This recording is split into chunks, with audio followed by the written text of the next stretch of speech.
దాటిపోడు. అయిపోయింది, స్వస్థపరిచాడు, వెళ్ళిపోతున్నాడు. హల్లెలూయా. చక్క చక్క చక్క వెళ్తున్నాడు, వేశాడు కేక, ఆగిపోయాడు. ఏంది నీ గొడవ అన్నాడు. నా పరిస్థితి ఇది అన్నాడు. సరేరా, నేను చేయగలను నమ్ముతున్నావా? నమ్ముతున్నానయ్యా. సరిపో, నీవు కోరినట్టే అగును కాకపో అన్నాడు. అంతే. ఈరోజు నీ ఆర్తధ్వనులు కూడా నా తండ్రి వింటున్నాడు. నువ్వు దేనికోసం ఆర్తధ్వని చేస్తున్నావో, దేనికోసం అంగలారుస్తున్నావో, దేనికోసం నువ్వు మొర్రపెట్టుకుంటున్నావో, ఏడుస్తున్నావో, మొత్తం ఆయన సన్నిధిలో ఉన్నాయి. వినడు అనుకోవద్దు, పట్టించుకోడు అనుకోవద్దు, వాటిని వదిలి దాటిపోతాడు అనుకోవద్దు. అవన్నీ ఆయన దగ్గర జ్ఞాపకార్థంగా ఉన్నాయి. తప్పకుండా నీకు సమాధానం ఇస్తాడు ఆయన. చెప్పు, స్తోత్రం చెప్పు విశ్వాసంతో. ఖచ్చితంగా జవాబులు ఉంటాయి. మొర్ర పెట్టి విజ్ఞాపన చేసి కన్నీరు కార్చి నువ్వు మర్చిపోతావేమో, ఆయన మర్చిపోడు. అన్నీ గుర్తుపెట్టుకుంటాడు. నువ్వు అడిగినయే కాదు, నువ్వు అడగని వాటిని కూడా నీకు సిద్ధపరిచి ఉంచాడు. ఇంకా చెప్పాలంటే నువ్వు అడిగిన దానికంటే, ఊహించిన దానికంటే అత్యధికంగా నీకు ఇవ్వబోతున్నాడు ఆయన. నమ్మిన వాళ్ళంతా స్వతంత్రించుకుంటారు, అనుమానించిన వాళ్ళు ఏది పొందలేరు. నమ్మితే ఖచ్చితంగా చూస్తావు దేవుని కార్యాన్ని. హల్లెలూయా.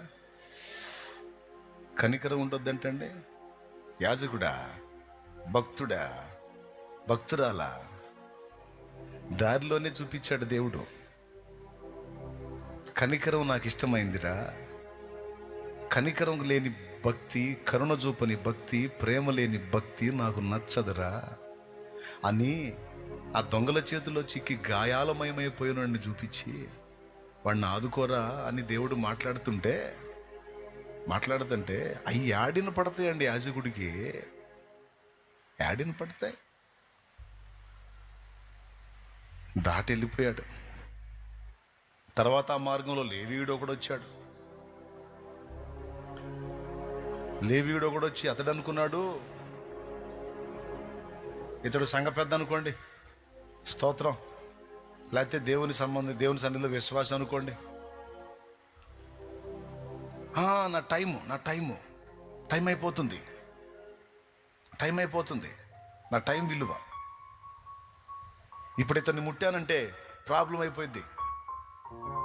మురికిగా ఉన్నాడు, మైలతో ఉన్నాడు, అశుభ్రంగా ఉన్నాడు. ఇతని కార్యక్రమం మొదలు పెట్టాలంటే చాలా టైం అయింది. ఆయన అది నా పని కాదు. ముందు పోయేవాడేమో నేను భక్తి మొదలు పెట్టాలి అని పోయాడు, వెనకపోయినాడేమో నేను భక్తిలో కొనసాగాలి అని పోయాడు. ఇద్దరు ఒకే చేతాడు. అతడు యాజకుడు, లేవీయుడు. స్తోత్రం. వీళ్ళిద్దరు కలిసి వెళ్ళేసినోడు ఒకడు ఉన్నాడు, వాడు సమరయుడు. వీళ్ళిద్దరు కలిసి వెళ్ళేసినోడు సమరయుడు. ఆ సమరయుడు వస్తున్నాడు ఆ దారిన. వీళ్ళకున్నట్టు అతనికి పనులున్నాయి. చూశాడు. ఆయన చూసి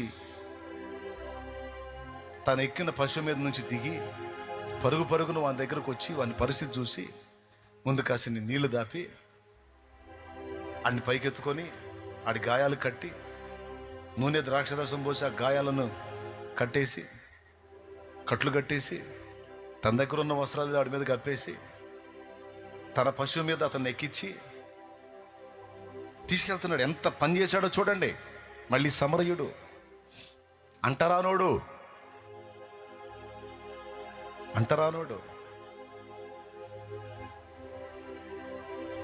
రక్షిస్తున్నాడు. గాయపరచబడిన జీవితాలని బాగు చేస్తున్నాడు. దైవస్వరం వానికి వినపడింది, భక్తులు వినపడలా. భక్తులు భజన చేసుకుంటా పోయారు. భక్తులు వినపడలా, వానికి వినపడింది. ఆగి బాగు చేసి లైన్ చేసి చచ్చేవాడిని బతికిచ్చి తీసుకెళ్ళి పూటకోళ్ళ ఇల్లు అంటే తెలుసా, హోటల్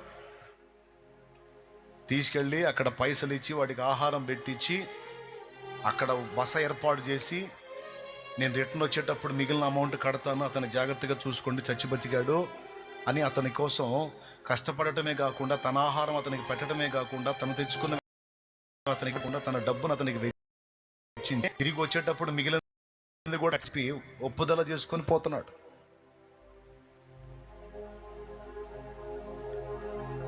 ఎవరి దగ్గర ఉందండి కనికరం? పెద్ద భక్తుడు యాజకుడు, చిన్న భక్తుడు లేవీయుడు, అంట్రానోడు సమరయుడు. మరి దేవుడు మెచ్చే కనికరము, ప్రేమ, జాలి, దయ అనే పరిమళం ఎవరి దగ్గర ఉందండి? ఎవరి దగ్గర ఉందండి?